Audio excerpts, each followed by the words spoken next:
matondo mingi papa weste na sikoyo eske ndenge lobi association Rafa batu bakomi tuna association Rafa ezalaka wapi awa na poto esika ozali na bazelawa ou bien association Rafa eza place nini bongo na bato yo balingi ko adhérer na vision za nango ya kosunga bande comme soso babengami bazali ba anémique to bengi bana SS basala nini soki balingi kosunga bango na canal na yo ya association na yo. Merci mingi pour la question na yo. D'abord kolobake association Rafa ezali association oyo esalamaka liboso awa na Suisse na mboka oyo ya Bazen. L'association ezalaki créée en 2009 awa na Bazen. Après tout le monde il fallait tout élargir ba champ ko sala yango pe pa imususu lokola nga na bana na France bazana ba statut o ezandenge mote na Suisse. Donc na France lisusu tozana même association mais na ba statut ya France.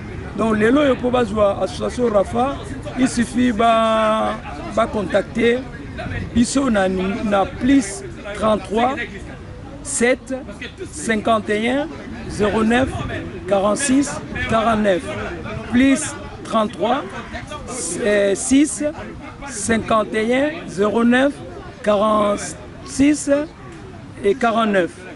Et puis ba oyo balingi ko zwa biso na nzela ya ba Facebook toza na compte na biso na site na biso pe ezali Rafa RAPHA Fondation Ouest.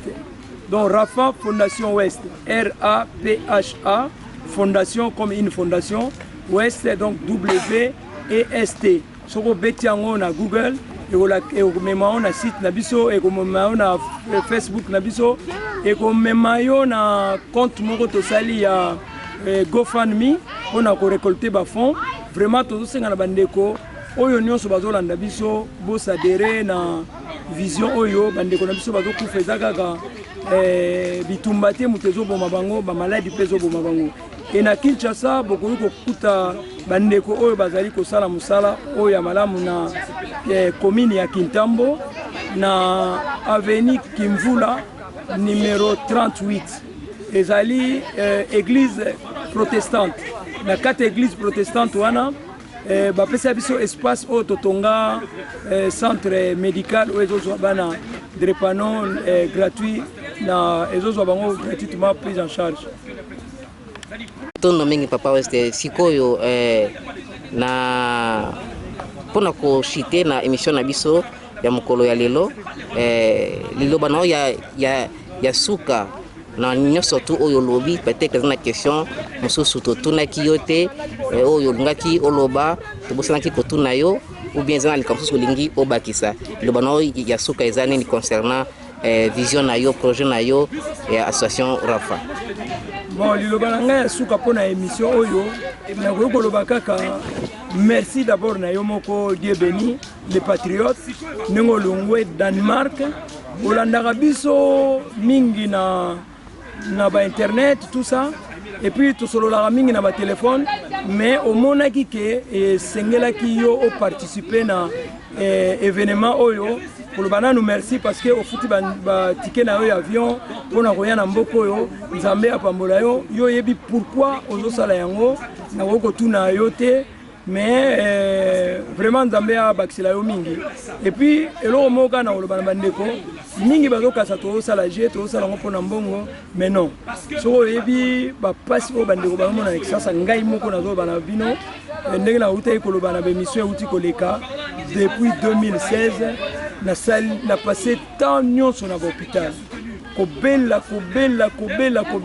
no pasi na monaka nazolo bangana zawa na poto na mona pasi oba oyo na Europe na Afrique pardon na ndenge nini yango na kosenga bino bandeko bozo makambo à la légèreté bosunga association Rafa ezana posa la bino ezana posa ya soutien ya mutunyos na place au critique ke bango pe ya sala ki eloko bien te ya kana makanisi na yo ya malamu pona musalo ekende liboso pona ko aider bande connexion ça ba opi baloba ke tam soso to pesi mbongo ba kolia okoyi ko adresser ba soutien na yo to ni dona yo directement na Kinshasa na centre wana bokomona docteur Nono oyo aza responsable na centre kuna et puis docteur Bamba.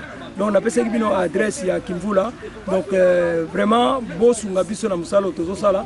Nazo pesa merci mingi na mo na Nzambe pasteur Anaclé Mitendo wazo kamba Assemblée chrétienne de Bâle na Suisse.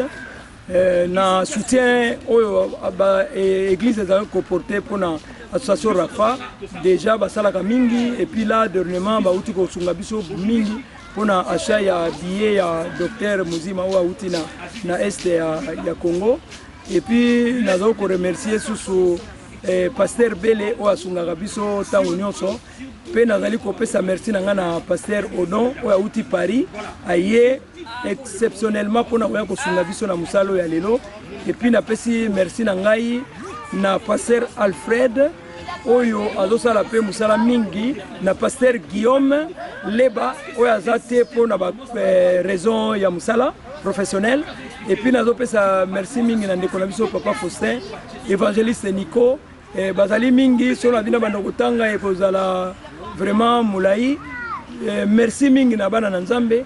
Merci mingi na libota nanga o bazali ko sunganga tango nyonso notamment moi sinangai Jackie Ndongala et puis bana nangai vraiment eloko na kokoloba nzamba pambola bino ezali facilité mais soko biso nyonso tolobi ke totia liboko na pat to ko arriver ko sunga bande ko na biso na mboko nzamba pambola bino. Merci aussi na docteur Gelor Muzima oya s'est déplacé à partir ya est ya Congo na Uvira oazala biso azozonga les 7 pour musala na yeba boy ko prolonger ye séjour encore pour na otikala en Europe donc azokende pour revenir encore awa na mois de mars pour na ko banda formation na ye ya na hôpital Henri Mondor Zamba pambola bino. Merci mingi bandeko wana zala kibongo ya bino molobeli Dieu bénit les patriotes na mboka Basel na Suisse wape pa eto yaki ko soutenir papa Ouest na manifestation oyo asalaki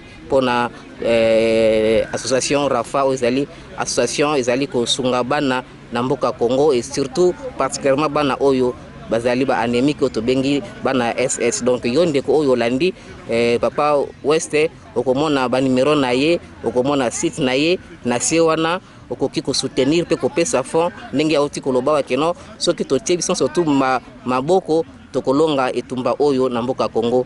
Merci mingi botika malamu.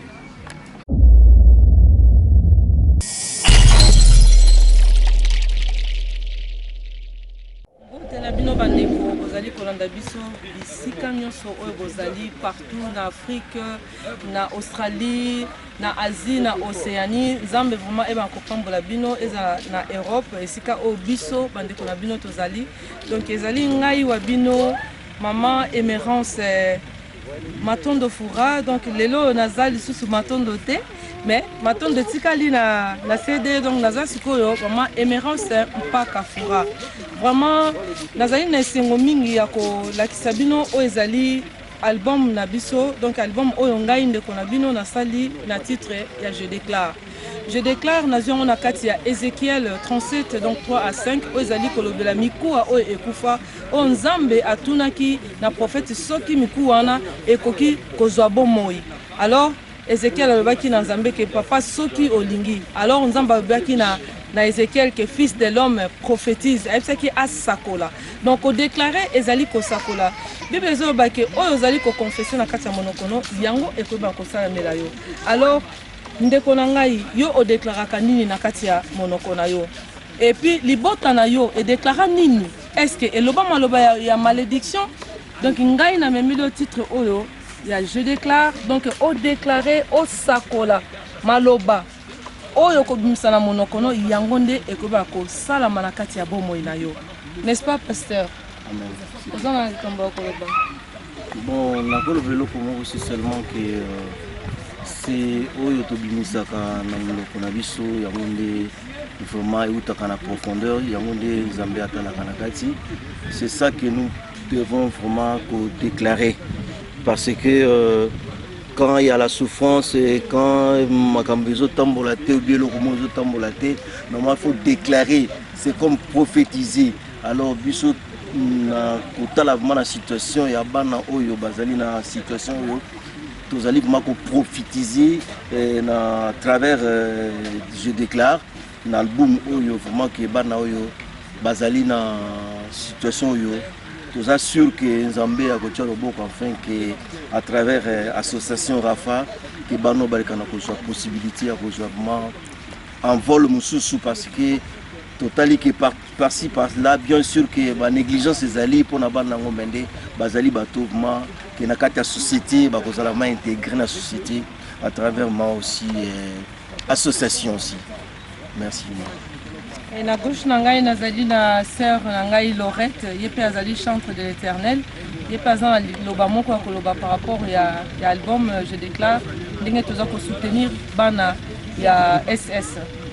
Et Yasulo et c'est vrai vraiment nous avons toujours la même idée on a je déclare Dikonabiso a vraiment abétissé tenelo komoko ya makasi pe ya malamu parce que le Seigneur nous a donné le pouvoir. Nous avons nzambe nzambe pesa biso bokonzi wana donc nous avons pouvoir ya koloba puis makambo kokisa nzambe na biso kelaki mokili na maloba donc maloba wana a pesi biso yango nous avons pouvoir wana donc de dire un mot et la chose arrive donc pour aller l'hôpital nous déclarer makambo malamu pour ces enfants là au babotami na drépanocytose que nzambe za capable bakosala il est souverain il fait chaque chose bonne en son temps il va permettre bango ke bazali na maladie wana il peut le guérir aujourd'hui tout comme on peut permettre que bazali na maladie wana mais tout pour sa seule gloire. Mais yango na biso to toujours ko déclarer que makambo malamu pona na bana wana pona lelo lobi pe libela na libela pona Nzambe. Nous appelons na sima awa na sœur na biso Claudine. Oui, donc, ça sera plus un mot d'encouragement pour les enfants qui sont malades de la drépanocytose. Personnellement, dans la famille, j'ai rencontré aussi des cas comme ça et Dieu voulant, à toi grand frère qui était souffrant de cette maladie. Et au travers de cet album, comme l'a dit sœur Émérance, je déclare, la Bible nous dit que la vie et la mort sont au pouvoir de la langue. Donc c'est vraiment encourager les personnes souffrant de cette maladie de confesser la vie, quels que soient les symptômes, les crises qui sont répétitifs, mais qui puissent vraiment déclarer la vie, qui ne regardent pas aux symptômes, mais qui regardent au Dieu qui donne la vie. Chaque matin, comme dans l'album de notre sœur Émérance, elle a dit « Tu es bon pour moi ». Ses bontés se renouvellent chaque matin. Que chaque matin, ça que Dieu a fait, c'est un jour nouveau que Dieu a fait, qu'il garde cette espérance-là et qu'il confesse la vie. Voilà ce que je pouvais dire. Vraiment, donc l'album Nabiso ezali na du chanson, il y a le bosso ezali tu es bon ndenge ndeko Claudine en tukoloba. Et Yami Balé ezali lui vient encore. Donc tozo senga nzambe ayeba na ko ya lisusu kati na bomo na biso parce que tant atika ki ba disciple abina bango ke otikala na jusqu'à ce que na rotinda molimo mo santo. Alors biso tozo koloba kaka toujours nzambe awumela kati na biso parce que toni to mona nkembo na ye. Toyembi lisusu esengo koza mwana nzambe donc kombo na biso ezali tango Yesu azotuna ba disciple no ba disciple batuni Yesu ndenge ba démon ba tosaki bango tout ça Yesu abi que non bo sepela te po ete ba démon ba tosi bino mais bo sepela po ba kombo na bino ekomami na buku na bomo yango na saki nzembo oyo ya esengo koza mwana nzambe et puis je déclare ndenge to tukoloba biso nyonso awa everything belongs to you donc le lobby était nyonso ezali ko appartenir dans nzambe na biso eloko ni otoko ko pesa na ye donc eza en anglais et puis moninga donc moninga nini oyo fréquentaka ezala yo mutoza na problème ya anémique nani oyo fréquentaka parce que mutu mususu akozala pona kotiola yo par rapport ya maladie na yo mais soki ozana moninga malamu akoyeba na kopesa un mot d'encouragement.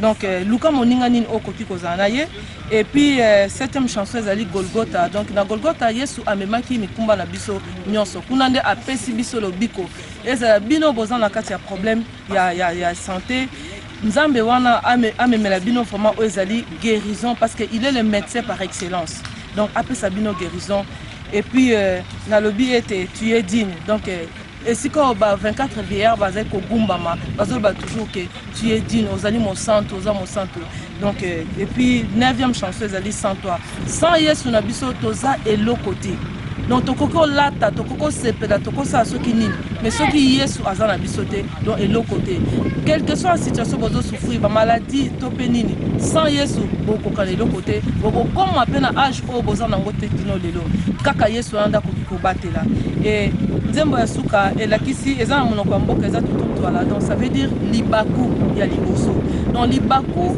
moto abeti libaku akoyebisa bato batikali na nsima bosala attention esika oyo nabetaki libaku po ete bino bobeta libaku te libaku wana ekozala na libala ekoki kozala na mosala ekoki kozala na entourage na église vraiment toyeba ndenge nini ya kozala alors mpona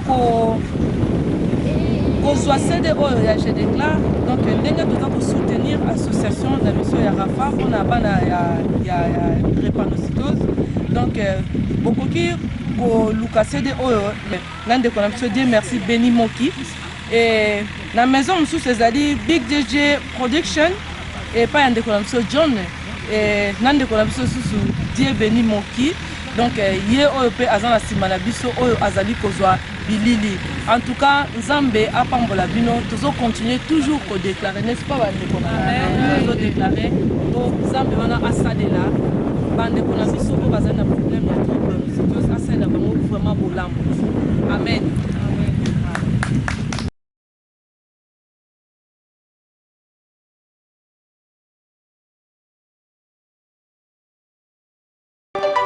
Nous sommes à Mulhouse, toujours sur le terrain avec l'association RAFA. L'association RAFA qui lutte contre la drépanocytose. Et aujourd'hui c'était drépa-prière parce qu'hier c'était autre chose. Hein. Hier c'était plutôt drépa-foot. On a joué au foot, on a fait du sport. Et aujourd'hui on prie, c'est-à-dire après avoir nourri le corps, aujourd'hui on nourrit l'esprit. Et l'esprit s'est nourri avec la prière. Alors je suis avec la sœur Émérance Matondo, ça c'est un foura. Foura ça veut dire quoi? Foura sans soyez ça veut dire la joie. Ah la joie. Voilà. Et Matondo c'est remerciement. Matondo c'est remerciement, oui. Émérance c'est l'amour. Émérance voilà, ça vient du verbe aimer, donc aimer et puis rance, voilà. Voilà, donc vous êtes chanteuse. Je suis chanteuse, oui. Depuis combien de temps à peu près? En tout cas, j'ai commencé à servir le Seigneur depuis l'âge de 15 ans. Oui. Donc ça fait vraiment plusieurs années que je sers le Seigneur au travers de la musique. Et le Seigneur avait permis que je puisse sortir un album qui a pour titre « Je déclare ». Et vous déclarez quoi? Donc, votre flamme à l'Éternel? Voilà. Pourquoi je déclare? Cette chanson, je l'ai tirée dans Ézéchiel 37, versets 3 à 5. Donc ça parle de la prophétie, donc comme l'Éternel était en train de discuter avec les prophètes Ézéchiel, donc concernant les ossements desséchés. Donc j'ai dit dans cette chanson que si un arbre mort pourrait revenir à la vie. Donc pourquoi? Parce que j'ai constaté qu'il y a beaucoup de gens qui vivent dans des situations très très difficiles. Et puis moi j'étais juste en train d'encourager tout en passant aux enfants d'Israël. Pendant 400 ans, donc ils ont vécu dans la souffrance. Mais nous, donc la situation que nous traversons, donc, ça n'a rien à voir avec la situation que les enfants d'Israël avaient vécue. Donc pendant 400 ans, nous avec une petite histoire, donc on se plaint, on fait des problèmes, tout ça, on dit à Dieu, mais Dieu, pourquoi tu m'as abandonné? Et je voulais dire seulement que si un arbre mort pourrait revenir à la vie, que nous puissions avoir de l'espoir, de l'espérance que notre situation va changer. Parce que nous avons un Dieu qui est capable de changer notre situation en un clin d'œil. Parce qu'il est un Dieu qui dit un mot et la chose s'accomplit. Donc dans cette chanson, c'est une chanson de déclaration. Comme le Seigneur avait demandé au prophète si ces ossements pouvaient revenir à la vie. Et le prophète Ézéchiel avait dit que Seigneur, si tu le veux. Après, le Seigneur avait dit au prophète, donc fils de l'homme, déclare. Donc déclarer, ça veut dire prophétiser. Donc il y a beaucoup de gens aussi qui ont parlé de mauvaises choses dans nos vies. Dans nos familles, que ce soit au travail, dans notre entourage, il y a beaucoup de gens qui ont déclaré de mauvaises choses, donc des choses négatives. Et la Bible dit que la vie et la mort sont au pouvoir de la langue. Et qu'est-ce que tu confesses de ta bouche? Parce que ce que toi tu dis, ce que tu confesses, c'est ça qui va se passer dans ta vie. Raison pour laquelle j'avais fait cette chanson, j'avais écrit cette chanson donc, qui a pour titre « Je déclare ». Donc, bien aimé, il faut déclarer des choses positives dans la vie. Si tu veux que le Seigneur puisse agir donc, dans ta vie, déclare des choses positives et reste positif, quelles que soient les circonstances. Donc, aie ton regard tourné vers l'Éternel parce qu'il est la solution à tous nos problèmes. Donc, c'est lui qui avait donné à Sarah les enfants, Isaac. Donc, il est capable de te donner. C'est lui qui avait donné l'enfant à Anne. Donc, il est capable de te donner. C'est lui, donc il agit donc dans l'impossibilité. Donc c'est un Dieu des cas compliqués, des cas difficiles. Donc la leçon à retenir de cette chanson, c'est que Dieu pourvoira pour le Congo, Amen. Dieu pourvoira pour tous les enfants, toutes les personnes qui ont la drépanocytose. Ah oui, nous déclarons aussi par rapport aux enfants qui ont la drépanocytose, parce que nous savons que nous avons un Dieu. Et c'est Dieu-là qui a permis que Papa West puisse arriver jusqu'à cet âge. Donc, il est capable de tout. Donc, il est notre intervention rapide. Donc, il est capable de guérir ses enfants. Il est capable de donner la paix, la joie et tout ce dont que ses enfants ont besoin. Donc, nous déclarons, pas seulement dans les chansons, nous déclarons aussi dans la prière donc, pour soutenir cette association Rafa. Donc, voilà quoi. Merci beaucoup. Nous allons prendre le seul homme comme nous avons